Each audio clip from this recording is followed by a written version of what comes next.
बिस्मिल्लाहिर्रहमानिर्रहीम। ख़ातिन हज़रात, अख्तर अब्बास और आप सबको मेरा सलाम पहुँचे। आज सुबह सुबह कराची से फ़ोन आया प्रोफेसर मुजीब ज़फ़र अनवार का।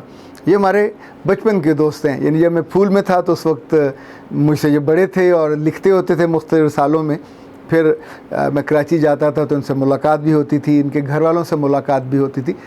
बचपन, जवानी, बुढ़ापा, इन्होंने आसानियाँ भी देखी, मुश्किलें भी देखी। अभी जो उन्होंने आज सुबह लंबा फ़ोन किया बहुत अरसे के बाद, तो बता रहे थे कि मैं बिल्कुल एक ट्रामा की कैफियत में हूँ और मुझे डॉक्टर ने चलने फिरने से मना कर दिया है, अपने पाँव पे बोझ डालने से मना कर दिया। अब ये इतनी स्ट्रेसफुल सिचुएशन थी कि उनकी सारी क्रिएटिविटी, उनकी सारी ज़िंदगी, वो शरारती थे, शेर पढ़ते थे, उल्टी सीधी बातें करते थे। तो इस वक्त वो बिल्कुल फोकस हो गए। अब ज़ाहिर है मुझसे उन्होंने बराह रास्त नहीं कहा, पर मौत का खौफ भी वहाँ होता है, लोगों से कट जाने का खौफ भी होता है, चूँकि उनकी अहलिया अब उनको लोगों से मिलने नहीं देती। इवन नीचे वॉचमैन उनको अपने फ्लैट से उतरने नहीं देता। तो ये एक जो कैफियत है, इसमें ना सिर्फ आप अपनी नॉर्मल ज़िंदगी से कट गए, बल्कि ये हादसा, चूँकि डॉक्टरों के पास जाते हैं तो डॉक्टर बताते हैं कि अब आने वाले दिनों में यू वुडंट बी एबल कि आप चल सको, आपको या तो व्हील चेयर पर रहना पड़ेगा या स्टिक लेके चलना पड़ेगा, आप अपना नॉर्मल परफॉर्म भी नहीं कर पाओगे। एक तो उम्र का वो हिस्सा, दूसरा साथ साथ आपकी पूरी एक्टिव ज़िंदगी बंद हो जाए। तो ऐसे में आपको एक एक बंदा याद आता है कि आपको मिलने नहीं आता, कोई फ़ोन नहीं करता, कोई कॉल नहीं करता, मैं जिनके साथ इतना एक्टिव रहा। तो ये सारी चीज़ें आपको ट्रामा में ले जाती हैं। इसी को हम पोस्ट ट्रॉमा, जिसके बारे में हमने जिक्र किया था, कितनी ये स्ट्रेसफुल सिचुएशन होती है और इससे कैसे निकला जाए स्पीडी तौर पे, कैसे कभी इसको इग्नोर नहीं करना, नंबर 1। नंबर 2, ऐसे पेशेंट को कभी अकेले मत छोड़िए और ना वो तन्हाई में जाए कि अपने कमरे में कहे कि मुझे अकेला छोड़ दो। ये फिल्मों में हो सकता है, ड्रामों में हो सकता है। अकेला छोड़ने का मतलब ये है कि आप उसको उसकी गैर मुतवाज़न सोचों के साथ अकेला छोड़ोगे तो वो और गैर मुतवाज़न हो जाएगा। तीसरा, उसको फ्रीज़ ना होने दीजिए, उसको डी फ्रीज़ कीजिए। डॉक्टर ये कहते हैं कि आप कम से कम उसको 30 मिनट हर सूरत में ब्रिस्क वॉक कराइए, उसके साथ जाइए, उसको लेके जाइए, बाग में घुमाइए और वहाँ हर चीज़ जो आसपास की हो उसके बारे में डिस्कस कीजिए। आप उस बारे में डिस्कस नहीं करेंगे जो वहाँ हो चुका हुआ। तीसरी अहम चीज़ जो हम भूल जाते हैं और जिस वजह से इंसान ज़ाया हो जाता है किसी भी पोस्ट ट्रॉमा सिचुएशन में, वो ये है कि आप जब अंदर से खाली होते हो तो आपका ईमान रुखसत हो जाता है। याद रखिएगा, जब ईमान रुखसत होता है तो दिल, दिमाग, हर चीज़ खाली हो जाती है, अनसर्टन हो जाती है।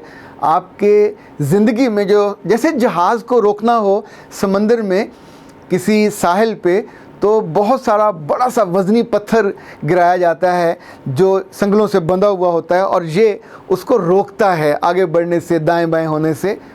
ख़ातिन हज़रात, रब हमारी ज़िंदगी में हमारे जहन के साथ, हमारे इमोशंस के साथ लंगर या एंकर जो बहरी जहाज़ का होता है या कश्ती का होता है, उसके मिसदाक होता है। और आसान समझना चाहें तो जैसे हमारी ज़िंदगी में ग्रिड स्टेशन होता है, वहाँ से बिजली आती रहती है, हम रोशन रहते हैं। जब आप उसको बंद कर देते हैं अपने इमोशन डिसबैलेंस करने के बाद, तो फिर आपके मुंह से गिले के अल्फाज निकलते हैं जो रब की नाशुक्री भी होती है, नाफरमानी होती है, कभी कभी गुस्ताखी मुंह से हो जाती है कि रब ने मेरे साथ ही क्यों किया, वाई मी गुस्ताखी है। वाई मी एक ऐसा कलमा है जो सीधा सीधा आप अल्लाह को चैलेंज कर रहे हैं। इमोशनल डिसऑर्डर में ये जुमले बार बार निकलते हैं। इसीलिए ऐसे पेशेंट्स के साथ इन्हें ये भी डॉक्टर सजेस्ट करते हैं कि इनको कोई रिदमिक एक्सरसाइज दी जाए। रिदमिक एक्सरसाइज में सबसे जो शानदार है वो इबादत है। इबादत में एक रिदम होता है, जब आप नमाज़ पढ़ते हैं, नफल पढ़ते हैं, इवन अल्लाह के यहाँ साथ बैठ के तस्बीह करते हैं या उससे ज़िक्र करते हैं, ये सब रिदम में है। जो आज के ज़माने के लोग हैं वो कहते हैं आप योगा कर लें या गाने सुन लें और उसके अंदर क्या करेंगे। I don't consider it's a rhythmic exercise. Rhythmic exercise वो होती है जो आपको हील करे, आपके जिस्म को, आपकी रूह को। ऐसे पेशेंट को ज़्यादा सोशल कीजिए।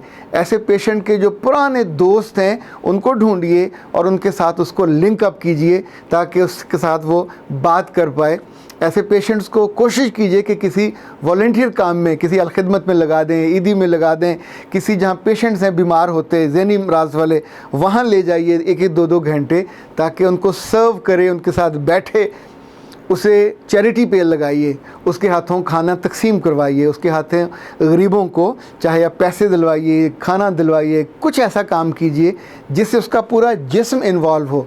और जो बहुत इम्पॉर्टेंट है, इन हादसात को, इन वाक़यात को, चाहे ये सेक्स अब्यूज़ हो, चाहे सदमा हो, चाहे कोई दुख हो, चाहे किसी की मौत हो, फिर ऐसे पेशेंट के साथ उसका बार बार ज़िक्र न करें, उसका तज़किरा न करें। ये तज़किरा जब भी करेंगे तो जैसे आप खिरंड उतार देते हैं ज़ख़म का, ये वो वाली कैफ़ियत होगी और ये ज़्यादा तकलीफ़ दे होगी, ज़्यादा दुख देने वाली होगी। उसकी भूख प्यास मरेगी तो लाज़मी है कि आपको उसके साथ बैठना होगा। खाना वो ना भी खाए तो आप खाइए, बीच बीच में बच्चों की तरह आपको उसको लुकमा भी खिलाना होगा। देखिए, अगर वो दवाई नहीं खाएगा तो क्या दवाई आप छोड़ देंगे कि नहीं खाता तो ना खाए, तब भी खिलानी होती है। इसी तौर पे खाना लाजिम होगा। उसकी एनर्जी का मसला है, खाना नहीं खाएगा तो उसका हाफजा भी चला जाएगा, याददाश्त भी जा सकती है। ये डर भी अंदर से, वो मौत से डरा हुआ होता है, मुंह से तो नहीं कहता, पर उसे खौफ होता है। उसे खौफ होता है कि कहीं मौत मेरी तरफ ना आ जाए। ऐसे पेशेंट आमतौर पे काम और करते हैं, वो शराब की तरफ, नशे की तरफ, सिगरेट की तरफ चले जाते हैं। तो इसका बतौर ख़ास ख्याल रखा जाए कि एक तो सदमा हुआ, ऊपर से फिर ज़िंदगी का ये जो भरपूर जोबन है, ये गुस्ताखी और नाफरमानी के साथ साथ हराम चीज़ पे ना चला जाए। तो उसको मेक श्योर करें कि उसका कोई ऐसा दोस्त उल्टा सीधा जो इसको वे आउट समझे कि चलें इसे शराब पे, बहुत सारे लोग ट्रामा में शराब पे लग जाते हैं और ज़ाहिर है फिर भुगतते हैं। नशे की कोई चीज़ भी हो वो आपका हल नहीं है, वो हमेशा आपको नुकसानदेह हो। एक चीज़ और जो मैंने ख़ुद अपने पेशेंट्स के साथ देखा है, वो है उस घर से उसे निकाल दें, उस जगह से उसको बदल दें, चाहे किसी और जगह ले जाइए। वो एटमॉस्फेयर जहाँ वो हादसा हुआ, जहाँ वो जगह जिसके साथ उसकी बुरी यादें जुड़ी हुई हैं, आप कभी नोटिस करें जिन मोहल्लों में लोग रहते हैं और मोहल्लों में कभी कुछ लड़कों ने आपकी बहन को या भाई को छेड़ा हो, तंग किया हो, या आपकी ज़िंदगी की, आपकी रिस्पेक्ट को एट स्टेक हुई हो, वालिद को या किसी अजीज़ को वहाँ मार पड़ गई हो, तो वो जो पोस्ट ट्रॉमिक सिचुएशन है ये बहुत तकलीफ़देह होती है। जो मर्ज़ी हो जाए उस जगह को छोड़ देना चाहिए। अपना घर हो, अपनी बरादरी रहती हो, बेइज्जती के एहसास के साथ ज़िंदा रहना बहुत मुश्किल होता है। किसी नई जगह पे चले जाइए। हिजरत इसीलिए बहुत सारी आसानियाँ साथ लेके आती है और आपके लिए राहत और ख़ुशी और तंदुरुस्ती के रास्ते भी इसके अंदर इनबिल्ट हैं। चूँकि अल्लाह ने एक चीज़ रखी है, वो सीरू फिलर्स वाला मामला करना चाहिए, नई जगह पे जाना चाहिए, वहाँ इन सारे दुखों से और तकलीफ़ों से बच सकेंगे। खातिन हज़रात, कभी हमारे घर की वायरिंग ख़राब हो जाए तो क्या करते हैं हम? पटाखे बजने देते हैं, वहाँ छोले निकलते रहें, फिर ज़ाहिर आग भड़केगी। तो इसी को रिपेयर करना कहते हैं। जब भी नर्वस ब्रेक डाउन होता है तो वो रिपेयर ना होने की वजह से होता है। इनफैक्ट ये जो ट्रामा के बाद की सिचुएशन है, इसमें आपको अपने नर्व्स की रिपेयर करनी होती है अपनी मदद से, पर अपनी मदद बंदा कहाँ कर सकता है? सबसे ज़्यादा जो ताकतवर, शानदार, देरपा मदद है वो तो मेरे रब की है। उससे दुआ की सूरत में ख़ुद भी दुआ कीजिए, आसपास वालों को भी दुआ पे उकसाइए, उनसे दुआ लीजिए, उनसे दुआ करवाइए और फिर अल्लाह के सामने झुक जाइए, उससे मदद मांगिए, उससे उस मुश्किल से निकलने का हौसला, हिम्मत मांगिए, उससे फिर सेहत की दौलत और सेहत की नेमत मांगिए कि जो आपसे छिन रही है या कम हो रही है या वापस हो रही है। दूसरा, जो आपके आसपास वाले हैं उन्हें इस सारे मौक़ों पे आपसे तंग नहीं होना चाहिए, आपको हेल्प आउट करना चाहिए ताकि आप ज़िंदगी की रंगारंगी में, ज़िंदगी की रौनक में खुशी खुशी वापस आ सकें। अख्तर अब्बास को इजाज़त दीजिए। अस्सलाम वालेकुम।